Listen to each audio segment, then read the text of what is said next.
تو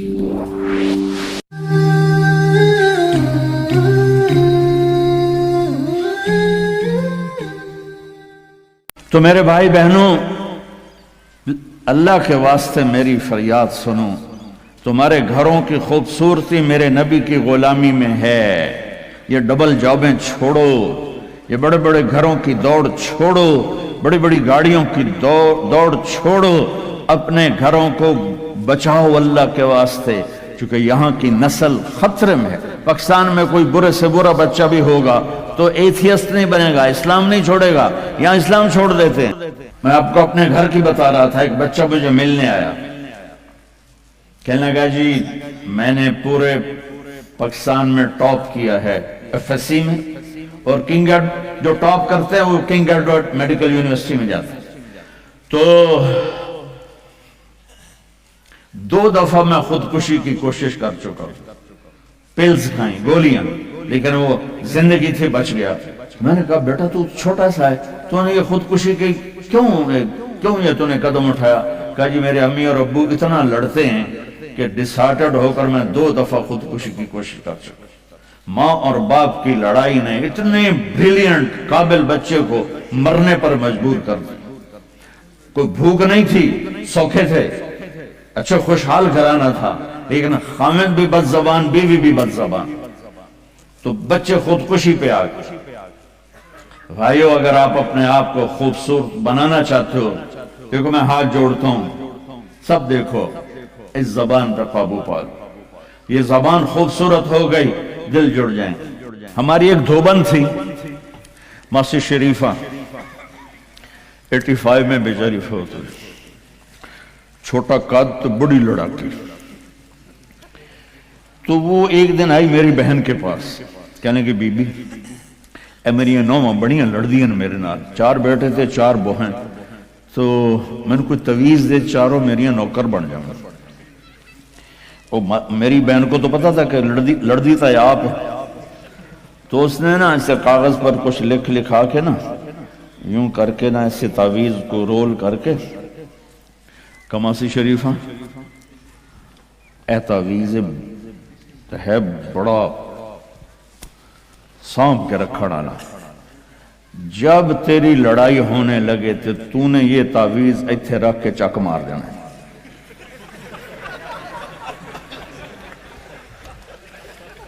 میری بہن نے کیا طریقہ استعمال کیا، ماسی شریفوں کو چپ کروایا۔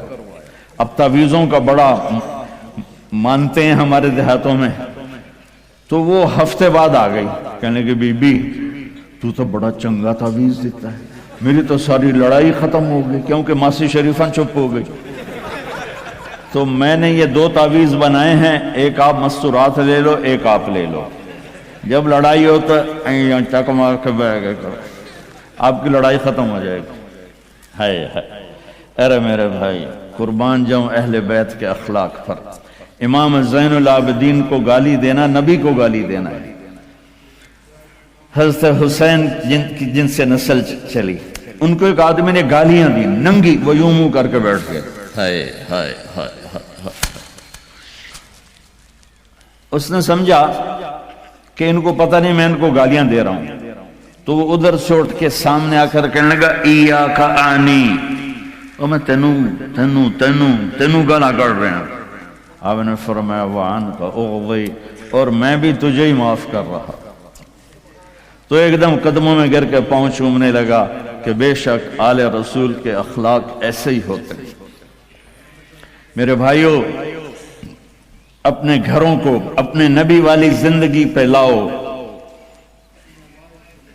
میرا سر میرا ساتھ نہیں دے رہا، میں تفصیل ویسے بھی نہیں ہو سکتی، اشارہ کر رہا، اپنے نبی کی زندگی پڑھو، اپنے نبی کی زندگی پڑھو کہ آپ نے اپنے گھر کو کیسے چلایا، کس طرح آپ نے 11 گھروں کو نبھایا، 2 مہینے چولہا نہیں جلتا تھا اور بیویاں قربان ہو رہی ہیں، یہاں سب کچھ دے کر پھر بھی لڑائیاں ہیں، بچے برباد ہو رہے ہیں، نسلیں برباد ہو رہی ہیں، چھوٹی چھوٹی باتوں پر اڑ کر۔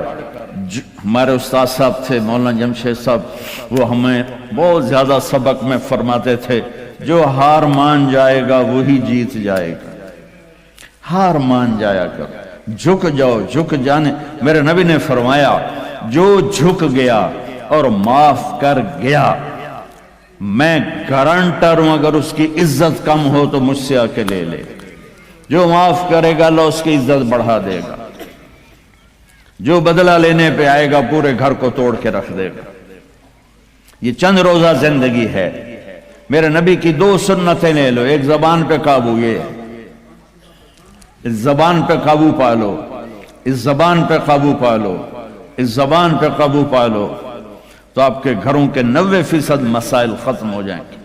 اور دل کو سب سے صاف رکھو، اور اپنے ایک دوسرے کا ہاتھ بٹھاؤ، اپنے بچوں کو اپنی دولت سمجھو، ان کو یہاں اچھا مسلمان بنا کے چھوڑو۔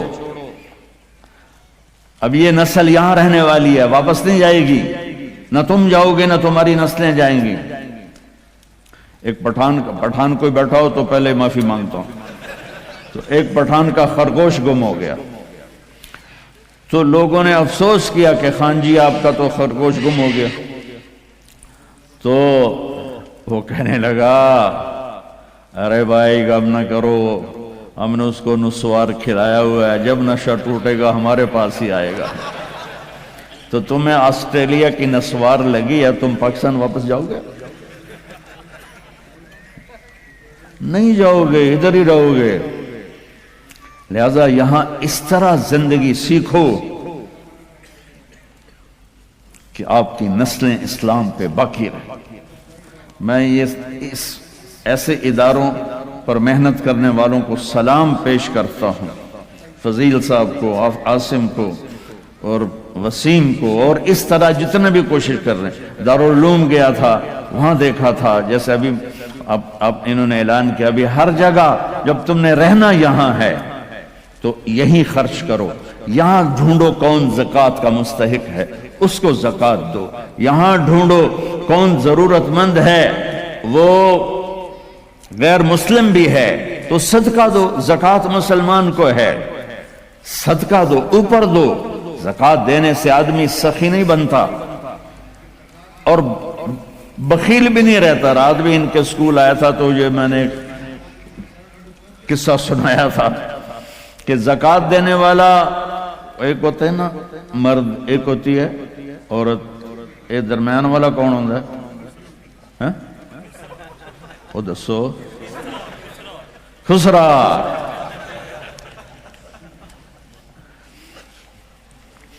تو زکوٰۃ دینے والے جو ہوتے ہیں نا وہ بخل سے نکل آتے ہیں، سخاوت میں جاتے نہیں تو وچکارلے بڑھ جاتے ہیں۔ تو صدقہ بھی دیا کرو۔ خسرو پرویز ایران کے بادشاہ کے پاس ایک آدمی مچھلی لایا، اس کو بڑی پسند آئی تو اس نے شاہی جوش میں کہا 4000 درہم دے دو۔ بہت بڑی دولت تھی، جسے $4000 سمجھو ایک مچھلی۔ تو اس کی بیگم نے اس کے کان میں کہا یہ کیا کیا ہے؟ دربار تھا کہ 4000 تم ایک مچھلی پہ دے رہے ہو تو خزانہ خالی ہو جائے، واپس لو اس سے پیسے اور مچھلی واپس کرو۔ انہوں نے کہا میں بادشاہ ہو کر پیسے کیسے واپس لوں، یہ تو ہو ہی نہیں سکتا۔ انہوں نے کہا میں بتاتی ہوں، تم اس کو بلا کے پوچھو بھائی یہ مچھلی کیا ہے، نر ہے یا مادہ؟ وہ کہے گا نر ہے، تم کہنا ہمیں مادہ چاہیے تھی، یہ تمہاری مچھلی ہمارے پیسے دو۔